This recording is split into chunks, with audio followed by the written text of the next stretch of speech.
Hello दोस्तों, ये एक आप आर देखिए।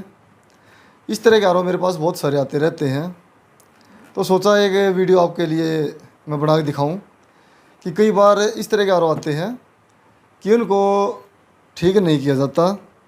इसकी जगह पर कस्टमर को एक नया आर ही असेंबल करके देना होता है।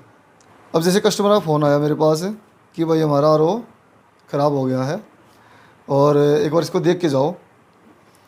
तो मैं गया देखने, इसमें लाइट नहीं आ रही थी आर में। अगर आर में लाइट नहीं आ रही है तो उसकी पावर सप्लाई में दिक्कत आएगी, या तो उसकी जो सॉकेट है एक बार इसको चेक कर लें, जाबरे लगी हुई है। उसके बाद इसे चेक करें कि इसके अंदर करंट अच्छी तरह आया हुआ है नहीं आया हुआ है। उसके बाद फिर एसएमपीएस देखें आप, एसएमपीएस में लाइट जल रही है नहीं जल रही है। और अगर नहीं जल रही है तो एसएमपीएस ख़राब है। अगर ये सारी चीज़ इससे आगे सारी चीज़ अगर ठीक है तो इसका मतलब है एसएमपीएस ख़राब है।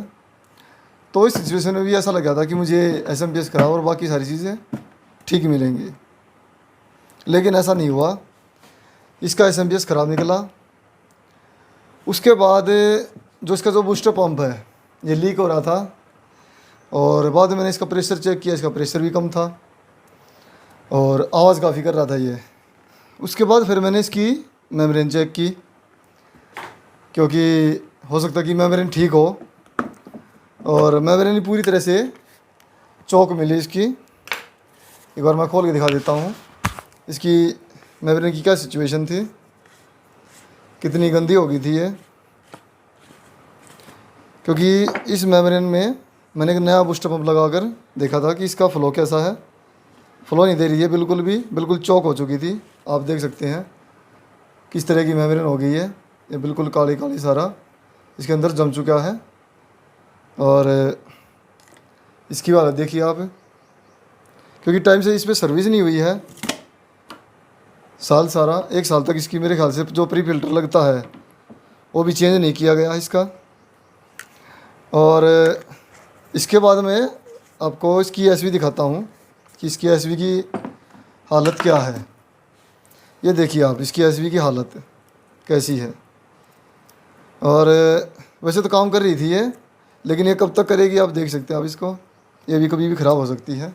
अब अगर मैं मेम्ब्रेन को चेंज करता हूँ तो मेम्ब्रेन के साथ ये सभी लाइंस भी चेंज करने होते हैं, सेडिमेंट दोनों कार्बन फिल्टर।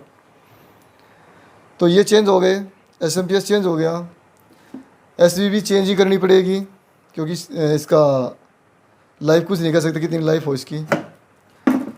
उसके बाद फिर देखा मैंने ये जो बूस्टर पंप है, इसको और दिखाता हूँ आपको एक बार। ये मैंने वैसे खोल रखा है इसके पेंच वगैरह, और ताकि टाइम ना लगे दिखाने में।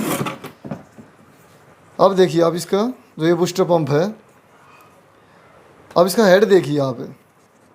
इसका जो ये हेड है, बाकी जैसे जो दूसरे जो बूस्टर जो होते हैं बूस्टर पंप, उसके हेड से थोड़ा सा बड़ा है इसका साइज।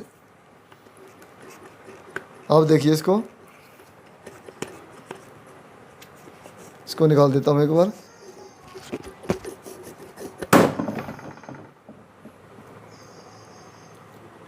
ये देखिए, ये इसके बूस्टर पंप का हेड है ये, ठीक है। अगर हमने इस बूस्टर पंप का प्रेशर बढ़ाना है, एक तो इसके जो बेरिंग है इसको चेक करना पड़ेगा हमने। जो ये बेरिंग है ये जाम नहीं होने चाहिए, ये थोड़े हल्के से ये टाइट चल रहे हैं। और दूसरा जो ये हेड है इसको पूरा चेंज करना पड़ेगा हमें। इसकी जगह पर हमें एक नया बूस्टर पंप का हेड लगाना पड़ेगा। और अगर आप ध्यान से देखें, जो इस बूस्टर पंप का जो साइज़ है और इस बूस्टर पंप का साइज़ में दोनों में अंतर है। अब देखिए आप इसमें, ये थोड़ा सा छोटा साइज़ है, ये थोड़ा सा बड़ा साइज़ है। और इस साइज़ के बूस्टर पंप के हेड मार्केट में बहुत ही कम मिलते हैं। इस तरह के ज़्यादातर मिल जाते हैं, क्योंकि 90% जो बूस्टर पंप होते हैं उनका हेड बिल्कुल इसी तरह का होता है। जैसे कैंथल हो गया कोई भी, या कैंट का जो हो गया इसमें बूस्टर पंप, या फिर एक्वागार्ड के हैं, तो ज़्यादातर के जितने भी जो हेड हैं उनका साइज़ बिल्कुल यही होता है। और ये आसानी से मिल जाते हैं। और अब इसका हेड ही नहीं मिलता मार्केट में, तो इसकी जगह हमें बूस्टर पंप भी दूसरा चेंज करना पड़ेगा। हमने इसमें बूस्टर पंप भी चेंज कर दिया है, एसएमपीएस भी चेंज कर दिया है, मेम्ब्रेन भी चेंज कर दिया है, इनलाइन भी चेंज कर दिए हैं, एसवी भी चेंज करनी पड़ रही है हमें। तो बच क्या गया, एक ही खाली डब्बा। तो मैंने कस्टमर को कहा भाई ऐसा है, आप इसमें लगभग ये लगा लो 3,500 के आसपास इसमें आप खर्च करोगे ये सारी चीज़ें चेंज करने के लिए, एक नॉर्मल कंडीशन के फ़िल्टर वगैरह लगाने के लिए जो भी है। और इससे अच्छा तो ये है कि आप 5,500 दे के एक नया आरओ वाटर प्योरीफायर ले लें। फिर भी कस्टमर ने एक बार तो ये कहा कि भाई नहीं यार इसी को ठीक कर दो, लेकिन फिर बाद में उसने रियलाइज़ किया होगा, दोबारा उसका कॉल आई कि नहीं भाई ठीक है, एक नया ही वाटर प्योरीफायर आप मेरा बना दो। और वहाँ TDS मैंने चेक किया था, उसी TDS के अनुसार एक मैंने नया आरओ असेंबल किया। और आपको दिखाता हूँ मैंने कैसा आरओ वाटर प्योरीफायर बनाया उनके लिए, लगभग 5,500 के आसपास का।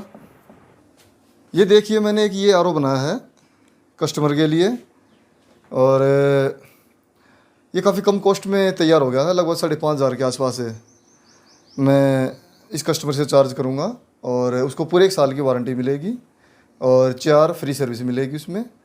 अगर कोई पार्ट्स में कोई ख़राब होता है तो उसको फ्री ऑफ कॉस्ट मैं चेंज करके दूंगा उसको 1 साल तक।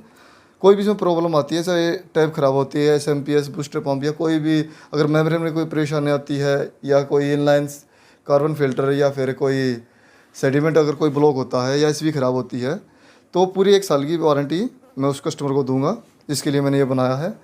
और अगर आप भी आरओ का काम करते हैं तो कस्टमर कम से कम 1 साल की वारंटी ज़रूर दें, ताकि उसका जो भरोसा बना रहे आपके ऊपर और वो आपके साथ जुड़ा रहे।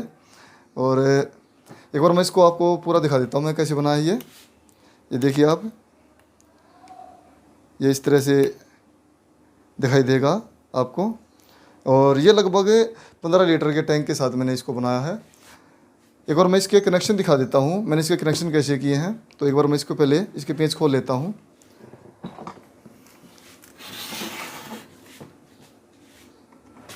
इसके पेंच खोल लिए मैंने और इसके कवर को हटाते हैं इस तरह से, उसको साइड में रख देते हैं।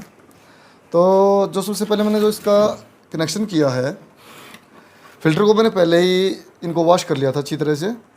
आप बाद में भी कर सकते हैं और पहले भी कर सकते हैं, कोई इसमें दिक्कत नहीं होती इसमें वॉश करने में। तो जो सबसे पहले जो मैंने इसका इन किया है, जैसे यहाँ से हम इन करेंगे प्री फिल्टर से, तो उसको सीधा मैंने इन एसवी के अंदर किया। मैंने यहाँ पर इस तरफ सीधा मैंने स्टार्टिंग में ही एसवी में कनेक्शन दे दिए हैं। उसके बाद फिर मैंने सेडिमेंट के इन में दिया है कनेक्शन, और जो सेडिमेंट का आउट है उसको कार्बन के इन में दिया है, और जो कार्बन का आउट है को मैंने बूस्टर पंप के इन में दिया है, और जो बूस्टर पंप का जो ये आउट है उसको मेम्ब्रेन में दिया है। और जो मेम्ब्रेन का जो आउट है यानी कि जो प्योर वाटर का, उसको मैंने जो ये पोस्ट कार्बन लगाया है इसके इन में दिया है, और जो पोस्ट कार्बन का जो आउट है वो सीधा मैंने इस पानी के टैंक में डाल दिया है। और एफआर मैंने इसमें 450 सीसी का लगाया है। और जो ये आरओ मैंने जो बनाया है ये 1500 TDS तक आराम से काम करेगा, क्योंकि इसमें 1500 TDS तक की मैंने इसमें मेम्ब्रेन लगाई है।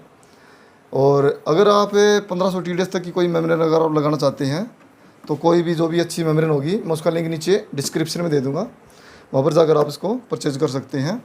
तो इस तरह मैंने इस आरओ को तैयार किया है। और इसमें जो एसएमपीएस लगाया है 2436 का लगाया है, 24 ये है और 36 ये है। और बूस्टर पंप हमारा 24 वोल्ट का है, तो मैंने 24 वोल्ट की सप्लाई इसमें दी है। ठीक है।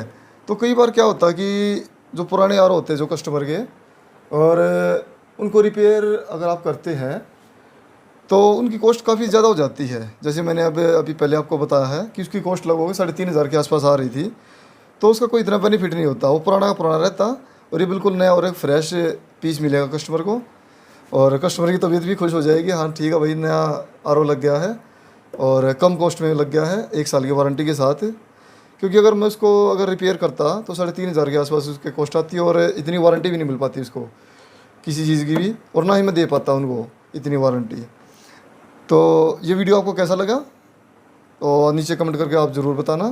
तो अगर आप आर ओ काम स्टेप बाय स्टेप सीखना चाहते हैं तो मेरी आने वाली वीडियो को देखने के लिए अपने इस चैनल को सब्सक्राइब करें और बेल नोटिफिकेशन को दबाकर ऑल पर भी क्लिक कर ले, ताकि जब भी मैं कोई नया वीडियो अपलोड करूं उसकी नोटिफिकेशन सबसे पहले आपके पास आए। देखते रहिए बजाज प्योरीफायर और आर ओ काम सीखते रहिए। धन्यवाद।